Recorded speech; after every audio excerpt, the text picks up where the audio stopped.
चार गुरुजी को नमस्कार। मैडम, बच्चों, आप मुझे तो जानते ही हैं, पेंटर सोनू प्रजापति, और अपने क्षेत्र के, अपने ब्लॉक किरतपुर के लगभग सभी स्कूल हम पेंट करते हैं। ठीक है, तो मैं आप सभी बच्चों से अपने जीवन की एक बात शेयर करना चाहता हूँ, एक गलती शेयर करना चाहता हूँ जो मैंने अपने जीवन में की है।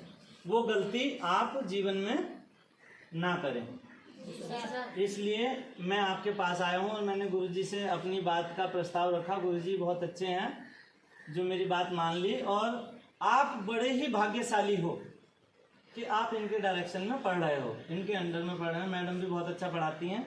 मैं देखता हूँ, स्कूलों में जाता हूँ तो ऐसा स्वभाव और ऐसे अपने विद्यालय के लिए चिंतित टीचर बहुत कम देखने को मिलते हैं। आप भी देख रहे होंगे, हमेशा आपको ये कहते हैं ये कर लो, ये कर लो, ये पढ़ लो, ये पढ़ लो, ऐसे कर लो, सफाई से आओ, अच्छे से ड्रेस पहन कर आओ। क्यों? क्योंकि ये चाहते हैं कि आप आगे चल करके एक बहुत अच्छे व्यक्तित्व का जीवन जिए। ठीक है, तो अच्छे बच्चे वो होते हैं जो अपने स्कूल की गरिमा को बना करके रखते हैं। ठीक है, पहली बात आप ध्यान रखना, जब आप अपनी क्लास के अंदर होते हैं, नोट करना ये पॉइंट, कभी भी आवाज़ बाहर ना आए। बरामदे में भी क्लास की आवाज़ नहीं आनी चाहिए। कोई भी अभिभावक या बाहर के अधिकारी, या जैसे मैं आया तो मुझे पता लग गया कि हाँ बच्चे बहुत अच्छे हैं, आवाज़ ना आने से। और इससे ही पता चल जाता है कि आपका व्यवहार, आपका स्वभाव कैसा है।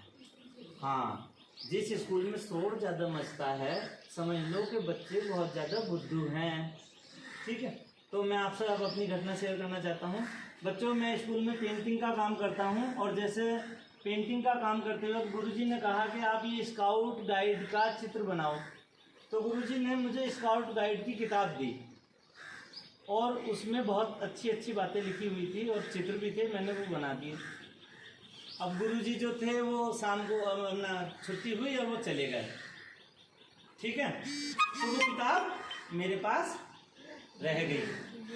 ध्यान से सुनना, ये बहुत पॉइंट वाली बात है। तो वो किताब क्या करना था, वो किताब मुझे गुरुजी को वापसी देनी थी ना, लेकिन वो किताब मैंने गुरुजी को नहीं दी, और वो किताब मैंने अपने पास रख ली।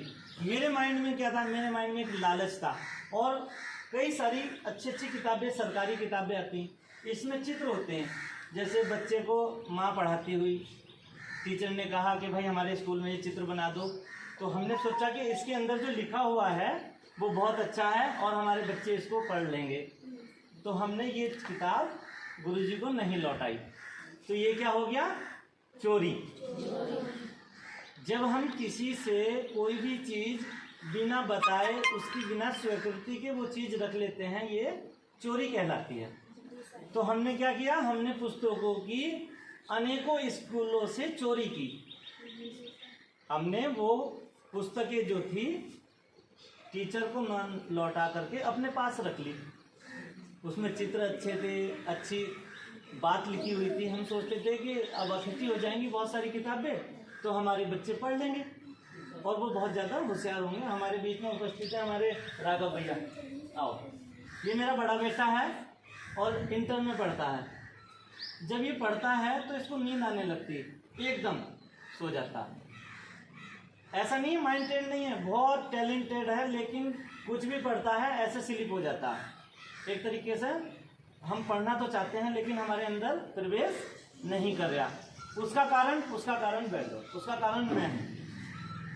अगर आज मेरे बच्चे के साथ ये घटना घट रही है ना, तो उसका जिम्मेदार मैं हूँ। क्यों? क्योंकि मैंने पुस्तकों की चोरी की है। क्या की है? चोरी। अगर ये पुस्तकें मैं गुरुजी से मांग कर के लेता और उन किताबों को मेरे बच्चे पढ़ते, गुरुजी दे देते कि ठीक है भाई आप रख लो, तो शायद आज जो मेरे बच्चे के साथ जीवन में ये घटना घट रही है कभी ना घटती। ठीक है, इसी प्रकार से मैं आपसे बताना चाहता हूँ कि जैसे आप अपनी किसी भी भाई बहन से पेंसिल, रेजर, कटर, पैसे या कोई भी चीज़ आप लेते हैं तो कभी भी बिना बताए नहीं लेनी है। बिना बताए अगर हम कोई चीज लेते हैं तो वो क्या कहलाता है? क्या कहलाता है? चोरी। हाँ, तो क्या करना है? आपने किसी से भी पेंसिल ली, कटर लिया कि भैया ये मुझे अच्छा लग रहा है, मैं रख लूं, तो वो चोरी नहीं कहलाएगी। ठीक है, और आपके माइंड में ज्ञान प्रवेश करेगा। जब हम किसी से कुछ चीज बिना बताए रख लेते हैं वो चोरी कहलाती है, और उसी के अभाव से फिर हम बुद्धू बन जाते हैं। तो ये घटना मेरे जीवन में घटी, और उससे मैं मतलब एक तरीके से पिता के जीवन में उसकी संपत्ति, उसके बच्चे होते हैं और वो बच्चे अपने जीवन में सक्षम ना हो पाए तो एक तरीके से जीवन पराजय की देखता। ठीक है, तो जो घटना मेरे साथ घटी वो बच्चे गलती जीवन में आप मत करना। ठीक है, ध्यान से पढ़ना, और किसी भी बच्चे की कोई भी चीज नहीं बिना बताए लेनी है, बिना बताए नहीं लेनी है। हाँ, कोई भी चीज नहीं तो वो चोरी कहलाएगी। और जो बच्चे अच्छे से पढ़ते हैं, बहुत अच्छे से पढ़ते हैं, अपने माता पिता की बात मानते हैं, देखो उन बच्चों का अपने माता पिता के लिए सबसे बड़ा जीवन का गिफ्ट होता है बहुत अच्छा पढ़ना। हाँ, अगर आप अच्छे से नहीं पढ़ रहे ना तो समझ लो कि आपने अपने माता पिता को कोई भी गिफ्ट आज तक जीवन में ना तो दिया और ना कभी दोगे। अगर आप अपने माता पिता को बहुत प्यार करते हो और कोई महंगे से महंगा गिफ्ट देना चाहते हो, आपका मन है, तो उन्हें अच्छा पढ़ लो, बस ये उनके लिए सबसे बड़ा गिफ्ट होगा। ठीक है, हाँ, तो जो बच्चे अपने माता पिता से बहुत ज़्यादा प्यार करते हैं, अपने गुरुजनों से, तो वो मन लगा के पढ़ते हैं।